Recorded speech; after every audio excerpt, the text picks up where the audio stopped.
तुम्ही एखाद्या फंक्शनला गेलात किंवा मित्रांच्या ग्रुपमध्ये गेलात आणि तिथं कोणीतरी तुम्हाला कपड्यावरून असेल, तुमच्या बिझनेसवरून असेल, तुमच्या दिसण्यावरून असेल, तुमच्या पगारावरून असेल, एखादा टोमणा मारला किंवा टिंगल उडवली, जोक केला तुमच्यावर. त्यावेळेस तुम्ही कदाचित हसून ते टाळण्याचा प्रयत्न पण केला. आणि संध्याकाळी घरी आल्यावर, जेवायला बसल्यावर किंवा रात्री झोपताना एकच वाक्य तुमच्या डोक्यात घन घन घन 50 वेळा वाजत राहिलं. तो मला असं कसं काय बोलू शकतो? त्याची हिंमत कशी झाली? मी त्याच वेळेस त्याला उत्तर द्यायला पाहिजे होतं का? असं की बोललाच कसं काय तो? हं. विचार करा. समोरच्या माणसाने तर ते वाक्य बोलून 3 सेकंदात विषय संपवला सुद्धा. आणि आपण मात्र ते नकारात्मक वाक्य मनात पकडून ठेवलं. पुढचे 3 दिवस स्वतःचा बीपी, मानसिक शांतता बिघडवून घेतली. हॅलो, याच्या पाठीमागचं सायकोलॉजिकल कारण आणि त्याच्यातून बाहेर पडण्याचा मार्ग आज आपण समजून घेणार आहे. सायकोलॉजीनुसार आपलं मेंदू आहे ना, निगेटिव्ह बायस याच्यामध्ये असतो. आपल्या मानवी मेंदूची रचनाच अशी आहे की त्याला 5 चांगल्या गोष्टींपेक्षा एक वाईट गोष्ट जास्त आठवते. जर दिवसभरात 10 लोकांनी तुमचं कौतुक केलं ना आणि एका माणसाने टोमणा मारला ना, कौतुक तुमचं मेंदू बाजूला ठेवून टाकतो आणि ते एका टोमण्याला पकडून ठेवतो. कारण तुमच्या मेंदूला तो धोका वाटतो. आणि जेव्हा आपला स्वतःवरचा विश्वास, आपली मनशक्ती त्यातून कमकुवत असते ना, त्यावेळेस लोकांचे शब्द आपल्याला म्हणजे आपल्या सबकॉन्शियस माइंडमध्ये जाऊन टोचतात. आपल्याला आतून भीती वाटायला लागते. कदाचित हा माणूस बोलतोय ते खरं तर नाही ना. माझ्या बिझनेसमध्ये, माझ्या आयुष्यामध्ये मी खरंच अपयशी आहे का? मी खरंच तो म्हटला तशा पद्धतीने आहे का?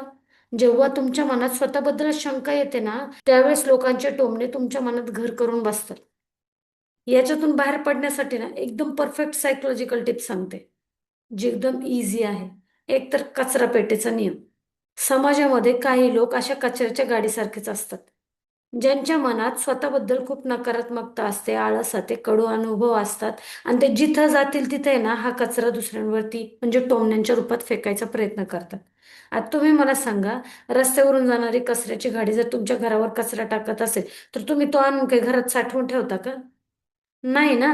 दुसऱ्यांनी फेकलेला विचारांचा कचरा आपल्या मनामध्ये का साठवायचा? त्याच्यामुळे जेव्हा जेव्हा कोणी टोमणं मारेल, मनातल्या मनात म्हणायचं, हा त्याचा कचरा आहे, माझा नाही, मला घ्यायचा नाही.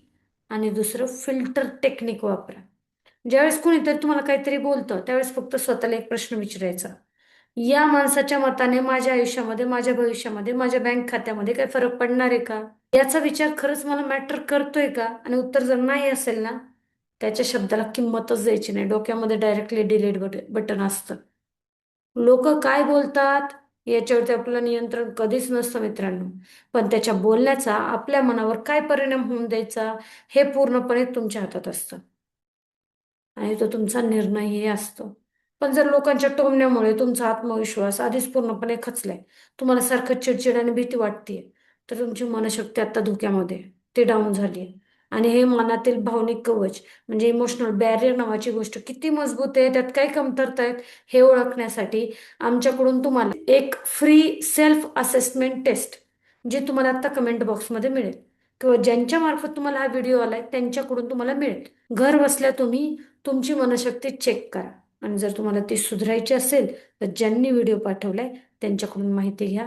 ते तुम्हाला तुमची मानसिक ताकद ओळखण्यासाठी, वाढवण्यासाठी गाईड नक्की करते. चला, स्वतःला बदलूयात.